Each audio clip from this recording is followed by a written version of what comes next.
La matemática es una ciencia difícil, es lo primero que pensamos. Sin embargo, también es una cosa sencilla, tanto que está presente constantemente en la vida diaria, incluso en las cosas que nos pasan desapercibidas. Su principio fue la observación de todo lo que rodeaba al hombre por medio de los sentidos. Después, con la intuición, la lógica y la deducción, se intentó comprender todo aquello que se observaba y resultaba difícil de analizar.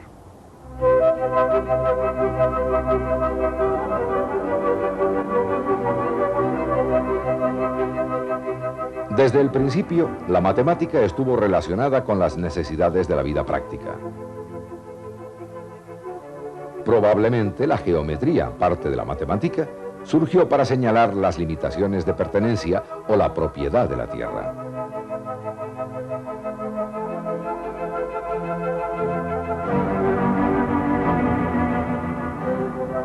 La necesidad de atrapar el tiempo fijando unos horarios hizo necesario conocer la astronomía.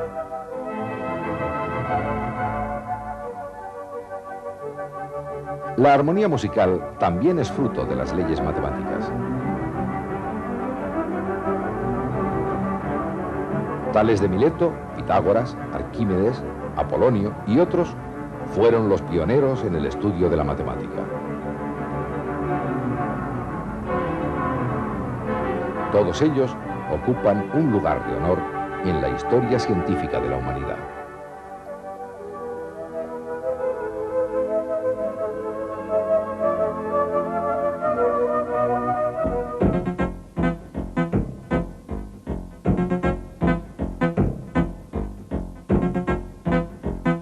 No hay rama de la matemática, por abstracta que sea, que no pueda ser aplicada a los fenómenos del mundo real. En nuestro lenguaje diario empleamos continuamente abstracciones de grupos. Si pronunciamos la palabra semana, inmediatamente sabemos que es un conjunto de 7 días. Un equipo de fútbol nos da idea de 11 jugadores. Una caja de acuarelas contiene diversos colores. Todo esto, trasladado al lenguaje matemático, son los conjuntos.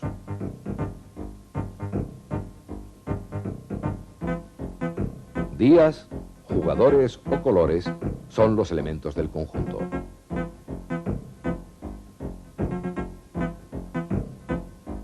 Los conjuntos se representan con mayúsculas y los objetos o elementos con letras minúsculas. Pensemos en un equipo de fútbol. Lo llamaremos A. Sus componentes tienen edades entre 20 y 30 años. Su relación de pertenencia al conjunto es tener esa edad. Pero entre ellos podemos subdividir el equipo según los jugadores que haya de cada una de las edades, 20, 25 o 30 años. Son los subconjuntos.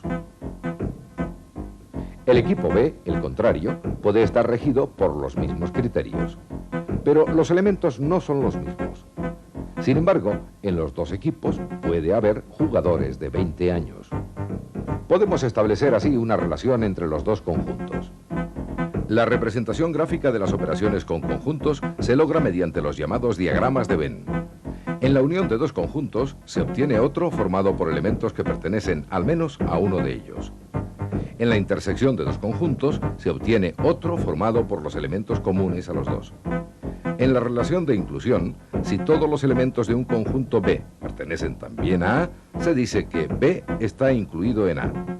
Por último, en la relación de complementariedad, el conjunto complementario de A es el que está formado por todos los elementos que no pertenecen a A. De la infinidad de relaciones entre ellos se encarga la teoría de los conjuntos. En la enseñanza se utilizan para iniciar el conocimiento de todas las operaciones sencillas como suma, resta, multiplicación y división de los mismos. Desde los tiempos más primitivos, el hombre tuvo la necesidad de contar, de calcular cosas. Por ejemplo, ¿cuántos frutos nos ha dado un árbol? Esta necesidad le llevó a medir la distancia en varas o a calcular el trigo que le daba la tierra en selemines. Los métodos de contar han ido evolucionando con la sociedad. En la actualidad existen diferentes sistemas, pero el que nos es todavía más común es el sistema decimal, basado en los números del 0 al 9, es decir, las 10 primeras cifras.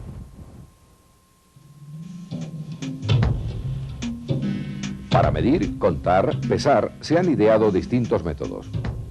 El sistema métrico decimal utiliza 3 unidades fundamentales.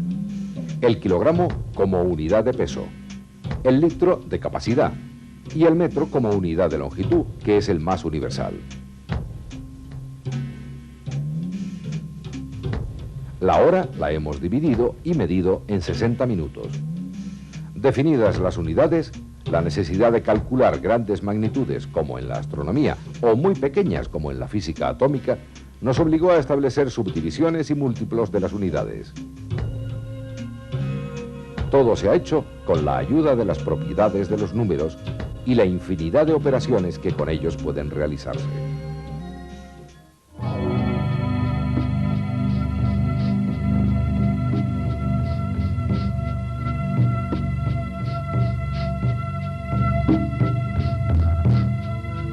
El álgebra es la parte de las matemáticas que sirve para establecer el valor de magnitudes desconocidas por medio de las ecuaciones.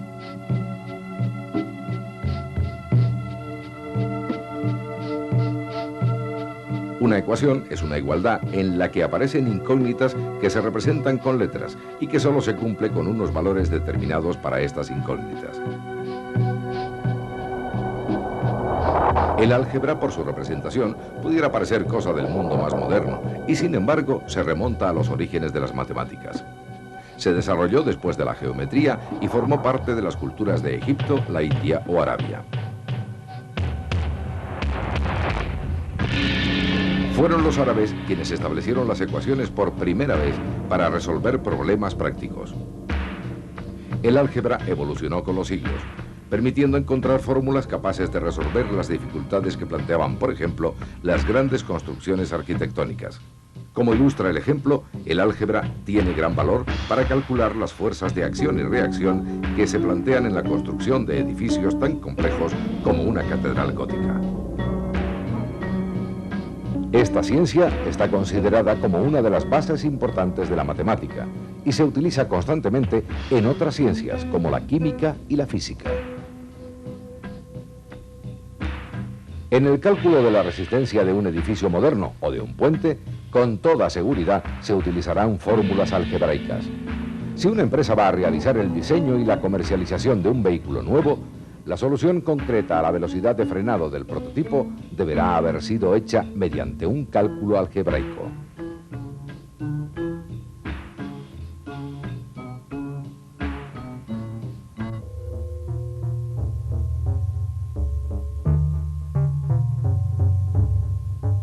El cálculo es un conjunto de operaciones y de procedimientos matemáticos para determinar las variables en las magnitudes que se plantean en un problema concreto.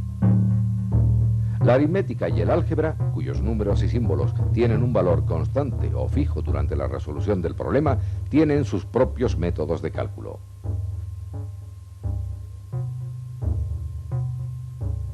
Pero hay otra serie de problemas en los que sus símbolos representan magnitudes cambiantes. Por ejemplo, si se deja caer un cuerpo, su velocidad aumenta uniformemente. Si un cuerpo se lanza hacia arriba, se mueve cada vez más despacio hasta que se para y empieza a caer, despacio en un principio y después cada vez más deprisa. Su velocidad es, por lo tanto, una cantidad que varía continuamente.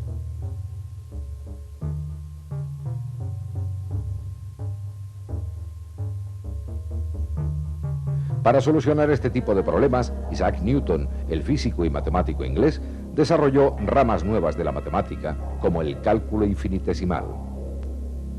Él descubrió la gravitación universal y explicó por primera vez los movimientos de los astros, de la Tierra y los cuerpos que se rigen por la acción de la gravedad. En la representación gráfica de funciones, el cálculo integral define con exactitud las áreas, las longitudes de las curvas y los volúmenes determinados por las superficies. Es útil para muchos otros campos de la matemática, para la física, química, estadística y en las investigaciones de ingeniería.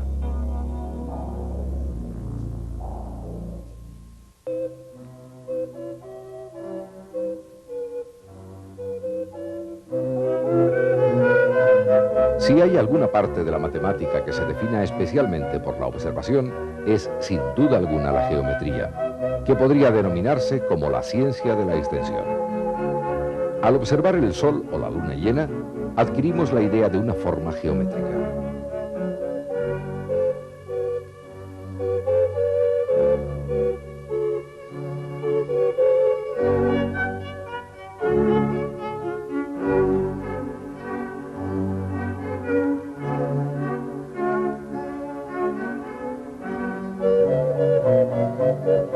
La naturaleza ofrece variadísimas manifestaciones en las que la geometría está presente. Algunas siguen maravillosas leyes estéticas. Fibonacci en el siglo XIII descubrió una de ellas y estableció la sucesión proporcional que aparece en algunas estructuras de la naturaleza, por ejemplo, en las brácteas de una piña o en una margarita. La concha del nautilo muestra estructuras geométricas de precisión verdaderamente asombrosas. Desde la antigüedad, el hombre imitó la armonía natural y aprendió a relacionar las proporciones para aplicarlas con el rigor de la medida a cuanto creaba y construía.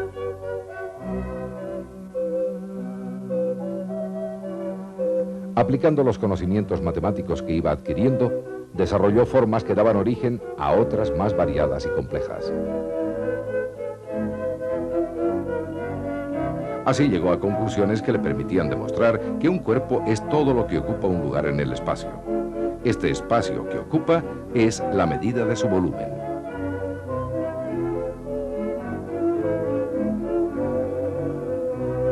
En la naturaleza estaban la proporción, la perspectiva, el color y la propia belleza, que en todo tiempo el arte ha recreado.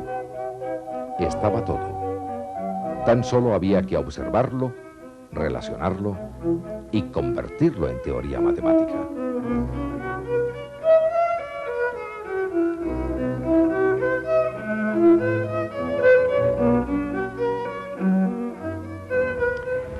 Probablemente a los hombres antiguos les hubiera gustado saber a qué altura está una nube.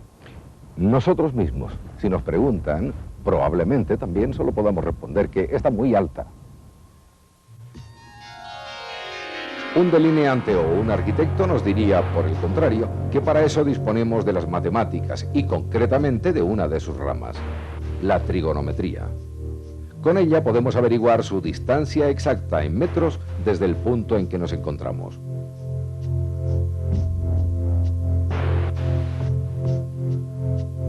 Intentemos pensar cómo averiguaríamos la altura que tiene una torre o la altura de una montaña lejana. Incluso la distancia entre dos puntos a los que nos sería imposible llegar.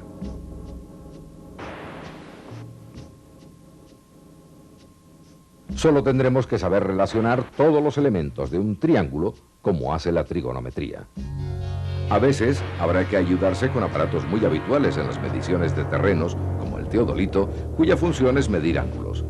Con esta fórmula, conocidas la distancia entre el observador y la base de la torre y el ángulo que nos proporciona el teodolito, sabremos con exactitud la altura de dicha torre.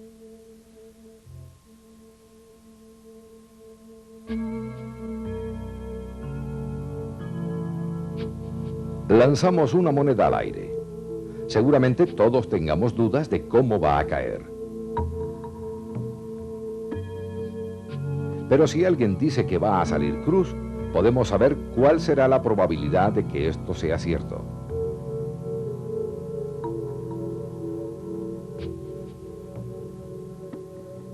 De la misma forma, entre tres naipes, es posible averiguar la probabilidad de que una de las tres cartas sea la que nosotros esperamos.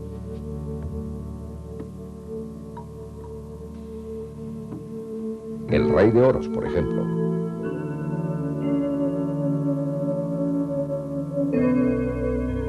Seguro que también nos hemos preguntado por qué no podríamos saber cuál es el número que saldrá premiado en la lotería de la próxima semana para comprarlo. No seremos los únicos ni los primeros. En el siglo XVIII, un empedernido jugador francés de casinos se lo preguntó a sus amigos, los matemáticos Pascal y Fermat.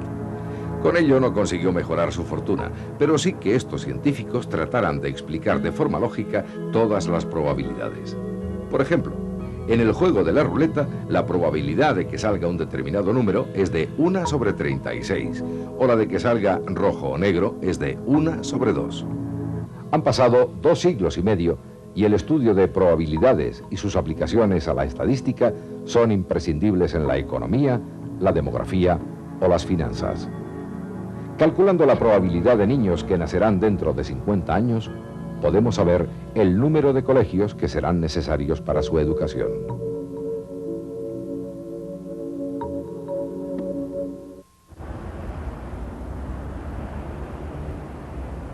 ¿Conocen la frase "el tiempo es oro"? Nunca ha ocurrido en el curso de la historia hasta el momento presente que ahorrar tiempo en todas nuestras actividades sea realmente una ganancia considerable. El hombre siempre deseó simplificar su trabajo. El progreso que ha experimentado en los últimos decenios ha convertido nuestras vidas en una vertiginosa sucesión de nuevas técnicas que se vuelven obsoletas en el curso de pocas semanas. Nuestra imaginación se queda rezagada en numerosas ocasiones ante las sorpresas que nos ofrece la realidad.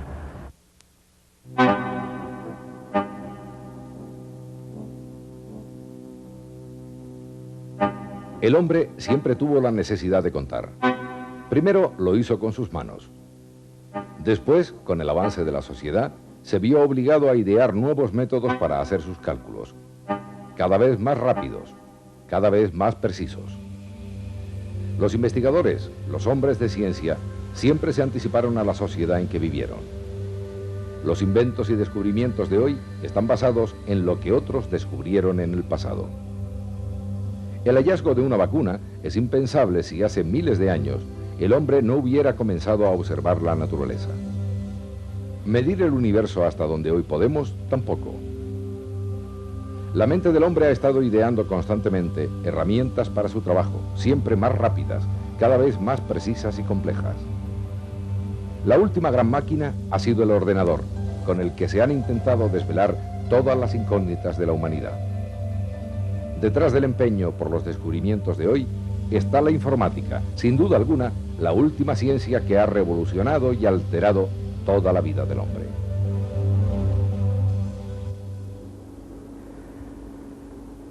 La necesidad de acumular la información, procesarla y tener un acceso inmediato para su consulta creó también la necesidad de las computadoras. Con ellas, el hombre se ha procurado todo un universo de posibilidades para obtener cualquier tipo de datos en segundos que no hace mucho tiempo suponía la inversión de días o semanas. Nada escapa hoy al control informático de nuestra vida y de nuestra sociedad. Algunos científicos se aventuran incluso a predecir que llegará un día en que sustituyan incluso a la inteligencia humana. El futuro lo dirá. Por ahora, la mente del hombre es la que ha creado, concebido y controlado a las máquinas. La palabra informática surge como la unión de otras dos, información y automática. Estas nos pueden dar el resumen perfecto de lo que es esta ciencia.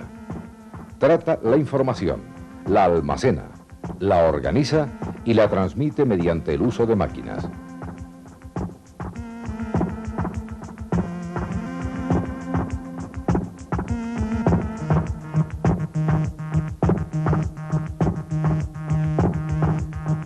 La perfección y velocidad de los ordenadores que manejamos hoy en día han hecho olvidar con facilidad los orígenes.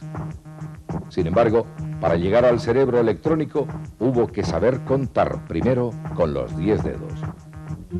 El primer instrumento que se conoce capaz de hacer operaciones aritméticas de sumar y restar es el ábaco, que fue utilizado simultáneamente por diversas civilizaciones. El matemático francés Pascal superó estas dificultades inventando la primera de las calculadoras realmente mecánica. Sumaba y restaba a más velocidad. El alemán Leibniz lo superó con otro aparato capaz de hacer multiplicaciones y divisiones. El inglés Babbage estudió una máquina analítica que fuera capaz de ejecutar de forma automática una secuencia de cálculos ya establecidos. Este empeño le ha hecho valedor del título de abuelo de la informática. Los primeros ordenadores que se construyeron fueron posibles gracias al descubrimiento de un componente fundamental, la válvula. Después, el transistor y el microchip permitieron perfeccionar hasta donde nunca se hubiera podido imaginar el sistema. La evolución ha sido tan rápida que se habla de 5 generaciones de ordenadores emparejadas con el avance tecnológico. En este proceso evolutivo, ábaco y calculadora son pues hoy progenitores de algo ya muy común y asequible en nuestras casas: el ordenador personal.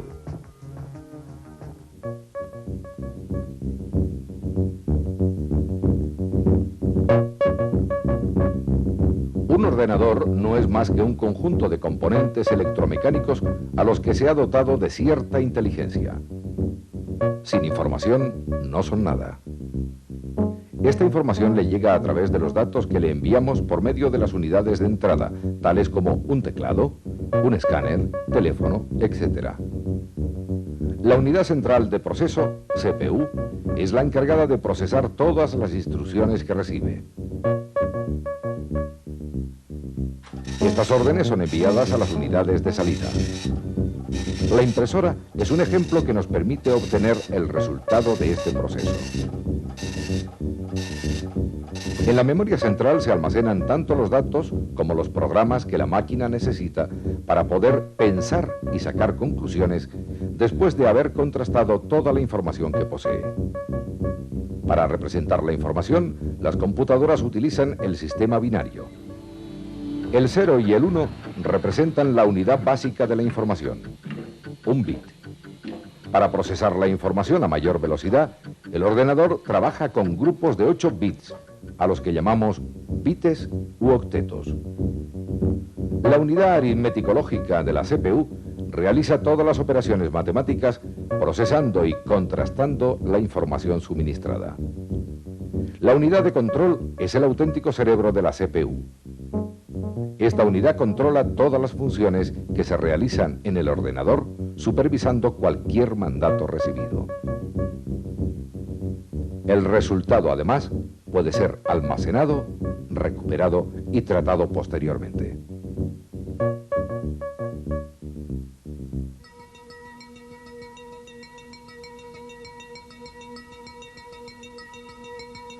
Todos los ordenadores necesitan algún sistema que introduzca la información en la memoria de la unidad central de proceso. La máquina recibe las órdenes a través de los dispositivos periféricos, que son como sus sentidos y sus extremidades. El teclado es el principal periférico de entrada. A través del mismo enviamos los mandatos que permiten la comunicación.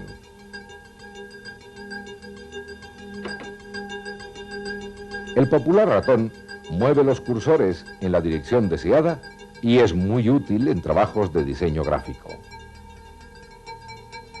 El joystick sirve casi exclusivamente para manejar juegos y movimientos de pantalla.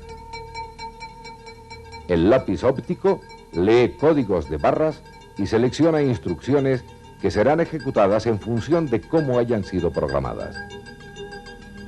Mediante un escáner podemos transmitir al ordenador páginas impresas o almacenar una fotografía.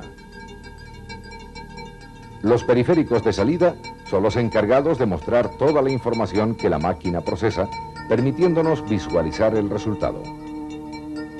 El teclado y la pantalla son, pues, claros ejemplos de periféricos de entrada y salida que permiten la comunicación entre el hombre y el ordenador.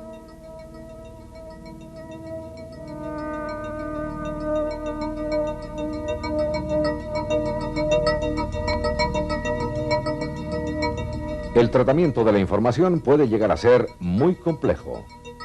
Imágenes tridimensionales, realidad virtual, etc., han situado hoy en día el proceso informático en un grado tal de desarrollo que ha superado las previsiones más audaces.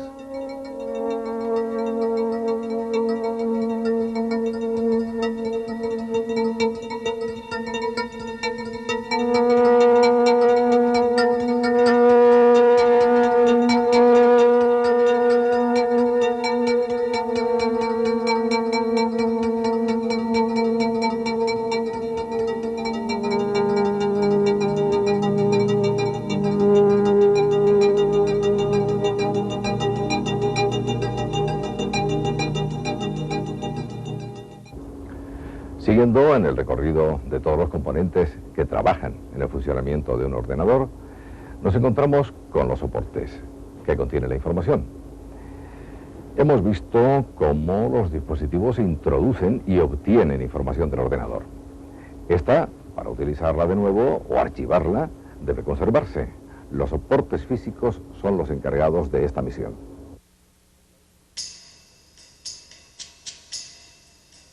La información que suministramos y que deseamos conservar para ser utilizada de nuevo debe quedar registrada. Los soportes físicos se encargan de realizar esta función.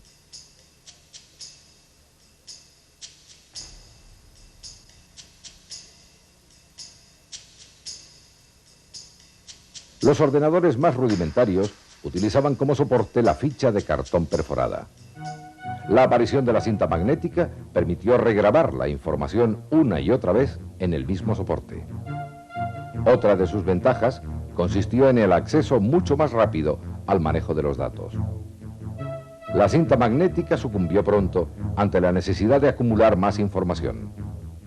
El DISPAC en los grandes ordenadores ha resuelto este problema por el momento.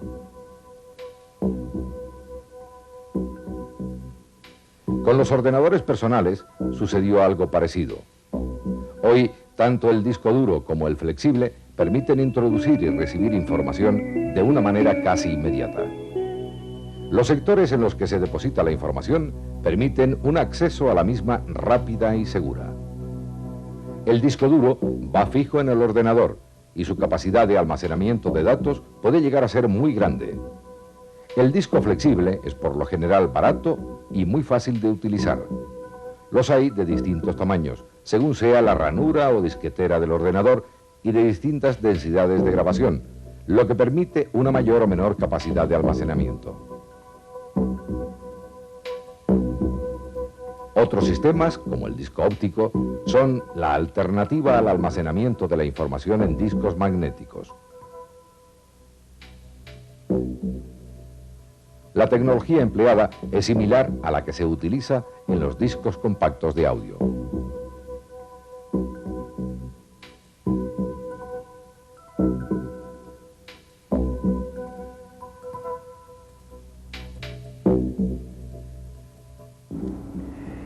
Hay dos palabras que se utilizan habitualmente en el mundo de la informática: hardware y software.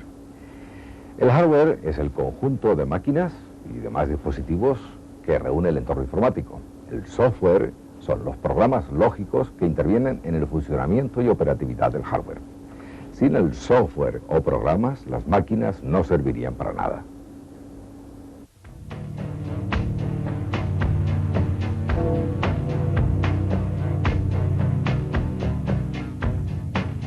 Los sistemas operativos son la parte fundamental del software.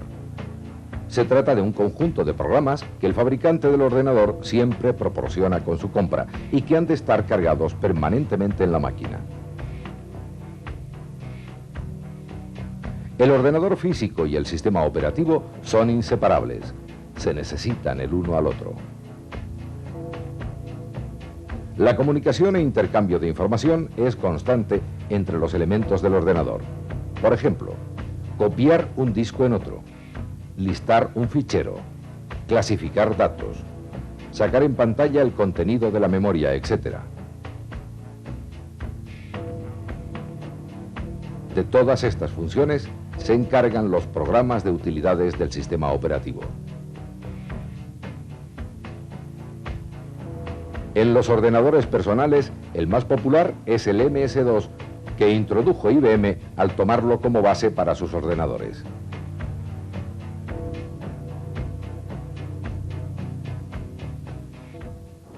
Los ordenadores no hablan nuestro idioma, son máquinas y como tales solo utilizan un lenguaje específico pensado por el hombre para ellas. Además necesitan interpretar constantemente todas las instrucciones que reciben. Para desarrollar esta labor se crearon los lenguajes de programación.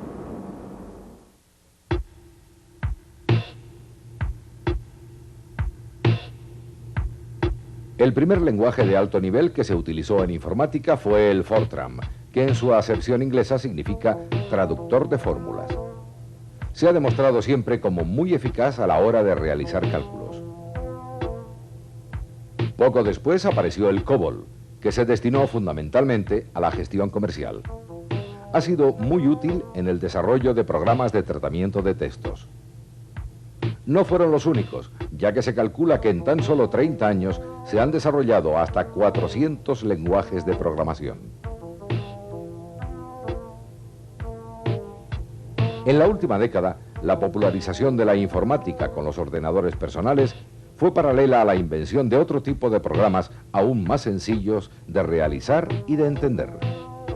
El más conocido es el BASIC, que se orientó desde el primer momento a los estudiantes y a quienes tenían su primer contacto con la informática. Se sigue utilizando mucho en el campo de la microinformática.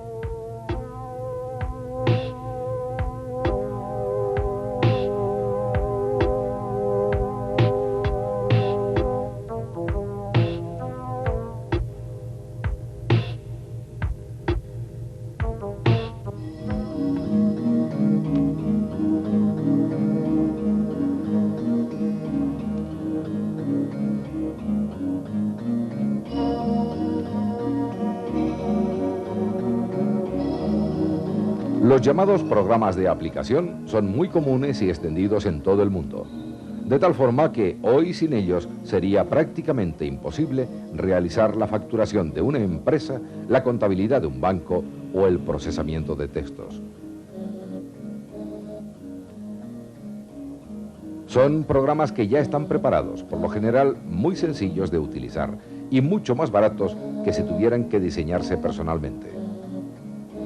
Con unas pequeñas nociones de manejo de ordenadores personales y una buena lectura de las instrucciones del programa, podemos actuar como expertos en materias que nunca hubiéramos imaginado. La desventaja que tienen es que normalmente no pueden ser modificados. Los programas de aplicación más comunes son los de tratamiento de textos, las hojas de cálculo y las bases de datos. Otros combinan algunas facultades, de tal forma que con un solo programa podríamos hacer un cálculo financiero, presentar correctamente un informe a los clientes o realizar dibujos y gráficos estadísticos.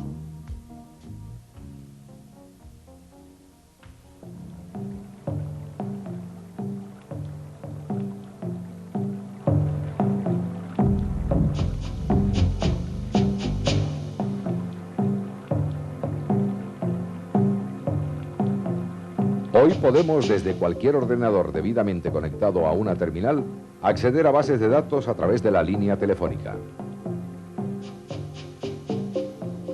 Esto es lo que se llama teleproceso.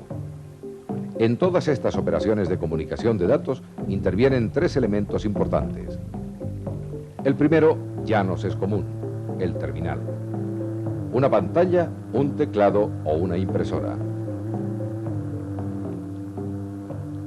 Los canales de comunicación que intervienen en el teleproceso son básicamente líneas telefónicas. Estas no entienden las señales del ordenador, por lo que necesitan ser traducidas, interpretadas. Para eso están los módem. Estos aparatos codifican la información que sale de un terminal y la vuelven a decodificar para que la pueda comprender otro ordenador.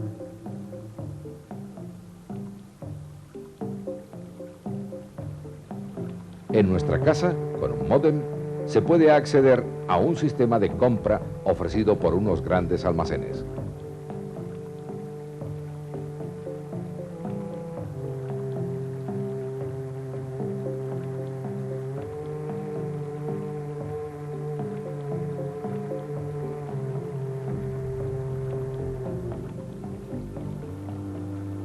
También podríamos, a través de este dispositivo, enviar información al ordenador de un amigo y recibir la suya desde el nuestro.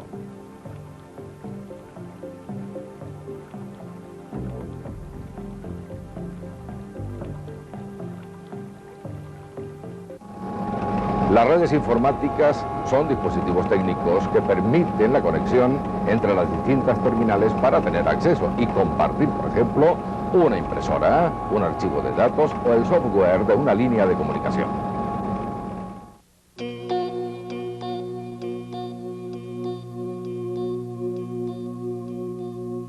El diseño de la conexión de una red de área local se puede hacer de tres formas. Son lo que se conoce como la topología de la red.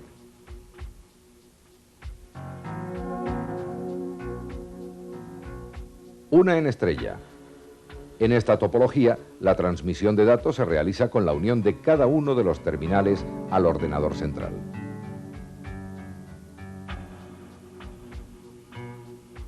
La topología en anillo une cada terminal al siguiente.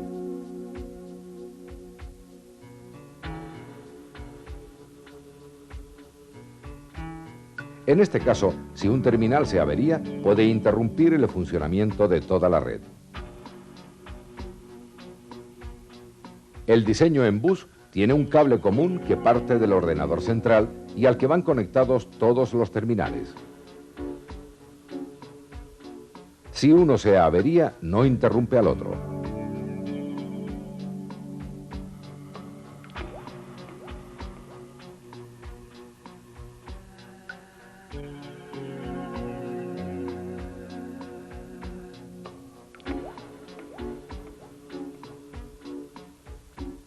La conexión se hace fundamentalmente por cables telefónicos, baratos y fáciles de instalar.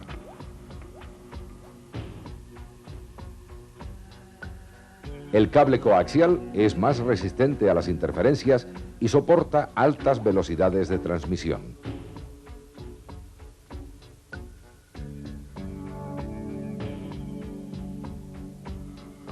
Las fibras ópticas son el medio más rápido, seguro y con menos interferencias.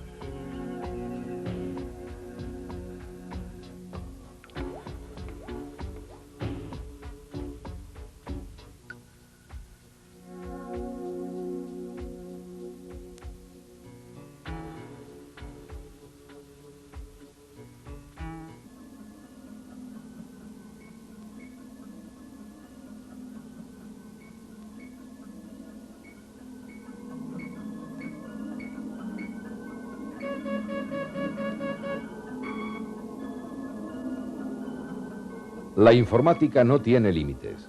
Con el paso de los años se ha ido complementando con otras industrias. Este hecho ha dado origen a nuevas tecnologías que se utilizan a diario. Este es el caso de la telemática, una industria que permite la conexión de un ordenador a grandes bases de datos, redes especiales de transmisión o terminales especializados.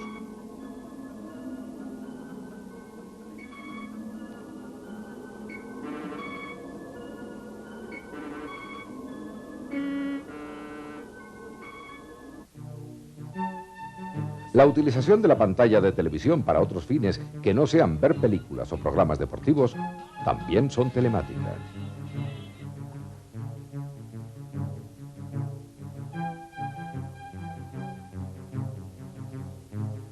El teletexto permite a cualquier usuario recibir información enviada por un centro que emita bancos de datos, noticias periodísticas u ofertas de ocio. Mediante la pantalla de un televisor podemos recibir esta información y beneficiarnos de este servicio. Los terminales de videotex permiten el acceso a la telebanca, la telecompra, la guía telefónica electrónica o la reserva de plazas de un teatro. El fax es otro de los servicios de la industria telemática. Un escáner va leyendo los documentos que se transmiten por línea telefónica y se reciben en papel y a veces directamente en un ordenador. Otra de las utilidades de la telemática es el uso de tarjetas codificadas, como las que se emplean en los populares cajeros automáticos.